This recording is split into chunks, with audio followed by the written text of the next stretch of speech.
తిరుప్పావై 6వ రోజు.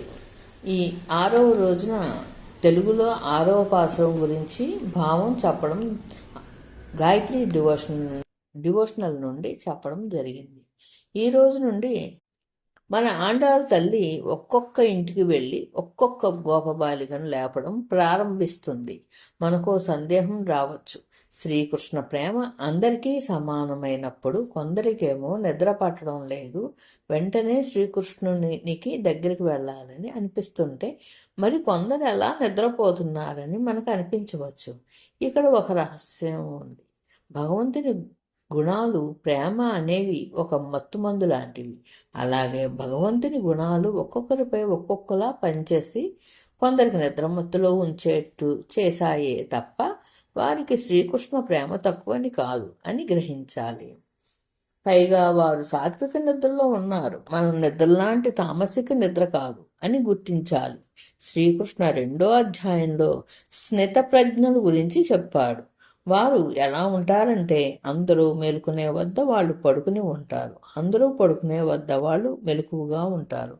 సామాన్యులు శారీరక సుఖాలలో మెలకువై ఉంటారు. మరి ఏ జ్ఞానం లేకుండా ఉన్నది దేనిలో అంటే లోపల ఉండే మన విషయంలో.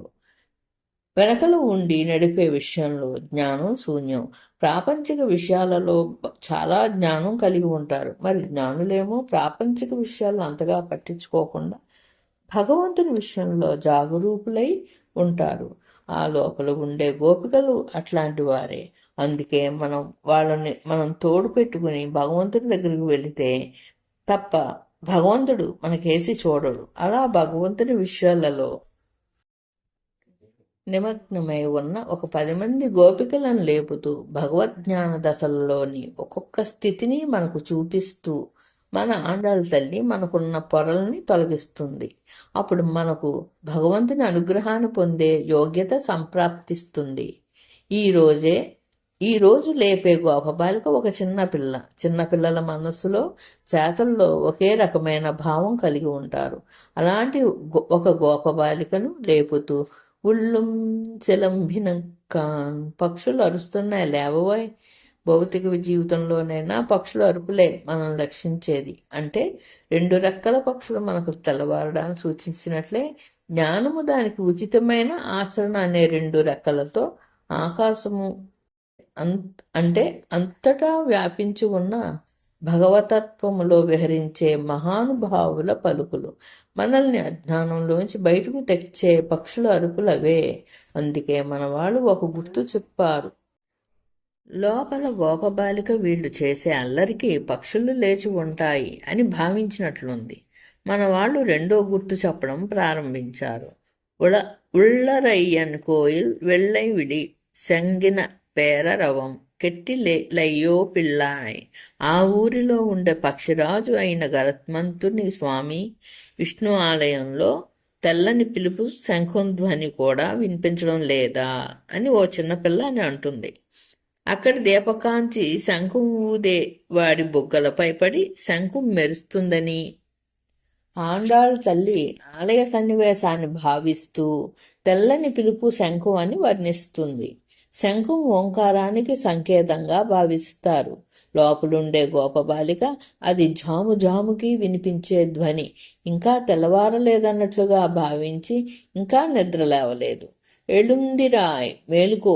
మరి ఆండాళ్ళ తల్లి తాను ఎలా మేల్కొందో కొన్ని గుర్తులు చెప్తుంది. మునివర్గళం యోగిಗಳು మొళ్ళ ఎళుందరి ఎండ్ర పేరరవం ఉళ్ళం పుగుందు కుళిరుంది. మునులు యోగులు మెల్లగా లేస్తూ శ్రీకృష్ణ పరమాత్మను తలుస్తూ హరి హరి హరి అంటూ అనుకునే శబ్దం ఒక్కసారిగా పెద్దగా వినిపించి మా చెవులను చేరి ఒక్కసారిగా లేచాం. నీకు వినబడలేదా? మరి వాళ్ళు 3 సార్లు హరినామం ఎందుకు అన్నారో ఆండాళ్ళ తల్లి వివరిస్తుంది.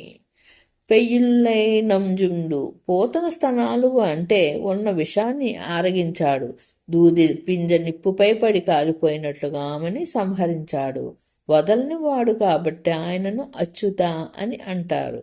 ప్రకృతి మనకి ఇచ్చే అహం మనం అనే విషాలను హరించేవాడా హరి అని జ్ఞానులు తలుస్తున్నారు.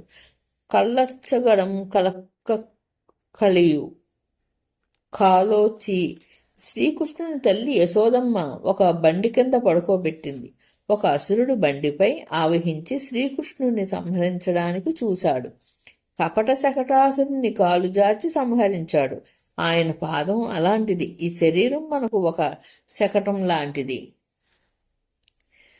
పుణ్య పాపాలు దాని చక్రాలు వంటివి. మనల్ని నడిపించే పరమాత్మను దాని క్రింద పెట్టి ఆయన పాదాలను చరణాలను శరణం ప్రపద్యే అంటే చాలు. మనకు అంటి ఉన్న పుణ్యపాప సంపర్కాన్ని హరించువాడు హరి.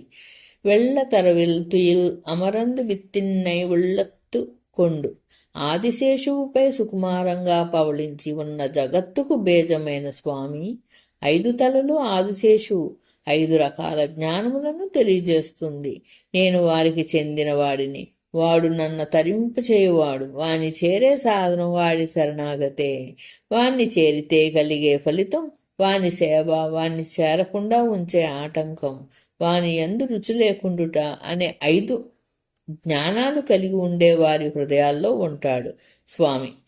ఇతరమైన వాటిపై రుచి హరింపచేసిన వాడా హరి అంటూ 3 సార్లు హరి అని పిలుస్తుంటే లేచామని తెలుపుతూ ఆండాళ్ తల్లి గోపబాలికను లేపింది.